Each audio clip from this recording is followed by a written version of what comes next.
So, yesterday, one of the biggest news stories of the year broke. And this is going to be something that's going to be with us for a good long time. Why am I wearing this silly hat? Well, it's because there are YouTubers, podcasters, people in social media, TikTok, Instagram, otherwise, that are spreading Russian narratives. Now, the question is whether they're spreading these Russian narratives because they're actually influenced by Russia, or they're on the payroll, or because they just happen to be amplified because this is what Russia wants. But the Russians are intentionally doing this, and that's what's happening here. So I'm going to show you this. The Biden administration announced wide-ranging actions Wednesday meant to call out Russian influence in the upcoming U.S. presidential election, unsealing criminal charges against two employees of a Russian state-run media company, and seizing the internet domains used by Kremlin to spread disinformation. So this is happening, and Julia Davis was talking about how Margarita Simonyan was stupidly boasting about RT's cover projects targeting Americans, like the ones for which they're now being indicted. And so it was kind of like they were boasting about it. And so what we have to understand is that this is happening, but why is it happening, or how is it happening?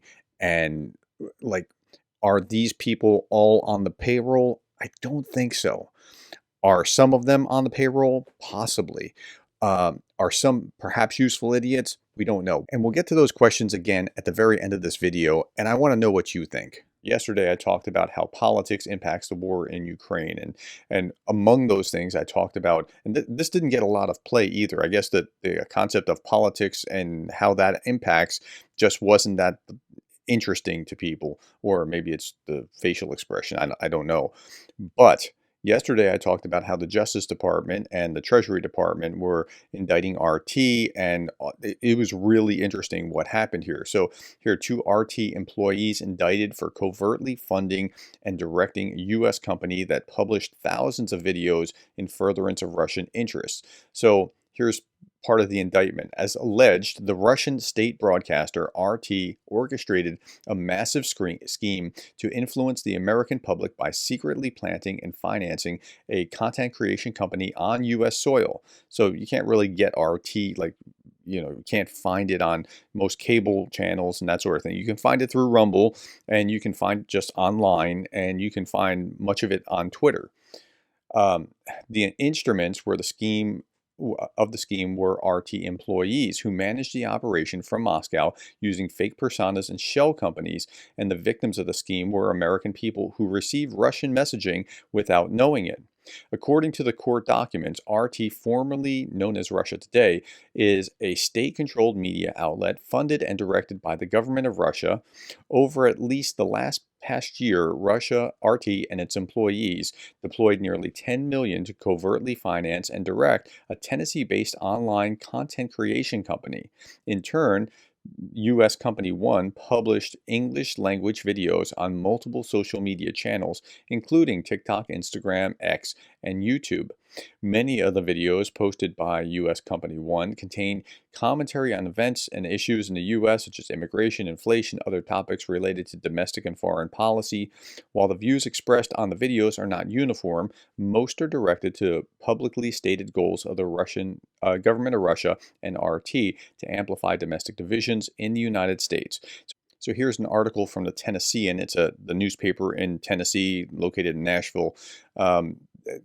Personalities like Benny Johnson, Tim Pool, Laura Southern, Dave Rubin, Taylor Hansen, Matt Christensen. Like Tim Pool, probably that name may ring a bell if you're paying attention on Twitter.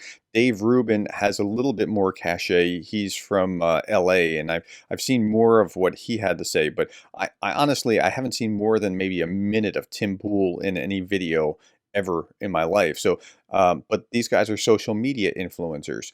Okay, so here's what they had to say at the very end. A year ago, a media startup pitched my company to provide content as an independent contractor. Our lawyers negotiated a standard arm's length deal, which was later terminated, Benny Johnson wrote in a post on X. We are disturbed by the allegations in today's indictment, which make it clear that myself and other influencers were victims of this alleged scheme. Now, That could be, and we'll talk about like what are the possibilities here. Matt Christensen ended his post by writing, "Every word is from me and from me alone." Okay, so Jake Bro put this out. Yeah, it turns out this guy was working for Russia the whole time. The FSB was paying this clown 400,000 a month to make 4 videos a week that each average less than 10,000 views on YouTube. His only real reach is here on Twitter because Elon promotes him nonstop. So this is talking about Tim Pool. Again, I don't know who Tim Pool is. I don't pay any attention to this guy. And I recognize that he has something to do with pro-Russia kind of something, but okay. Now, he says, my statement regarding allegations and a DOJ indictment. Should these allegations prove true, I, as well as the other personalities and commentators, were deceived and are victims. I cannot speak for anyone else at the company as to what they do or what they are instructed. The Culture War podcast was licensed by Tenet Media. It existed well before any license agreement with Tenet, and it will continue to exist after such agreement expires. The only change with the agreement was that the location of the live broadcast moved to Tenet's YouTube channel. I and TCW never produced any content for Tenet Media. Never at any point did anyone other than I have full editorial control of the show. That being said, we still do not know what is true, as these are only allegations. Putin is a scumbag, Russia sucks donkey balls, and to the journalists who wish to jump the gun, create their own narrative, or lie about what's going on, and he says some unpleasant things about them. Okay, so what's happening here?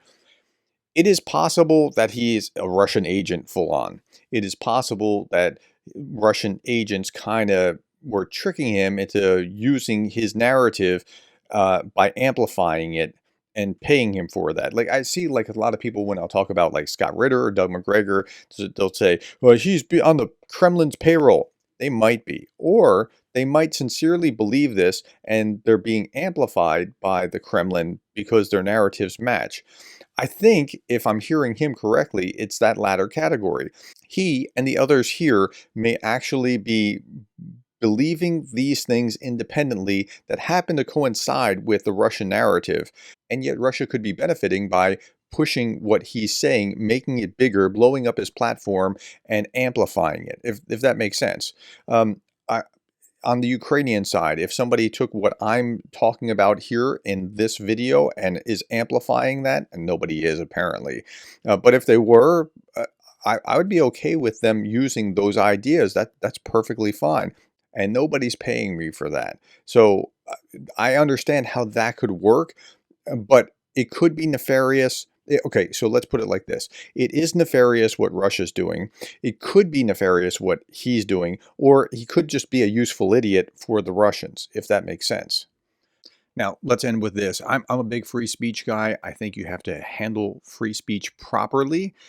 It can't be hidden like it was with this Russian propaganda, what they're trying to do. And certainly you don't want malign influence from a foreign government to be influencing your elections or even what's going on in your society. Darth Putin, the parody site, said this, note to my trolls, Russia foreign agent laws, good, fair, necessary to combat imperialism. American foreign agent laws, bad, suppress free speech, and imperialist. Tweet accordingly. Okay, my friends, that's all that I have. Thank you for the time. Thank you for the likes, the shares, and the subscribes. And thank you for being the kind of person that cares about Ukraine.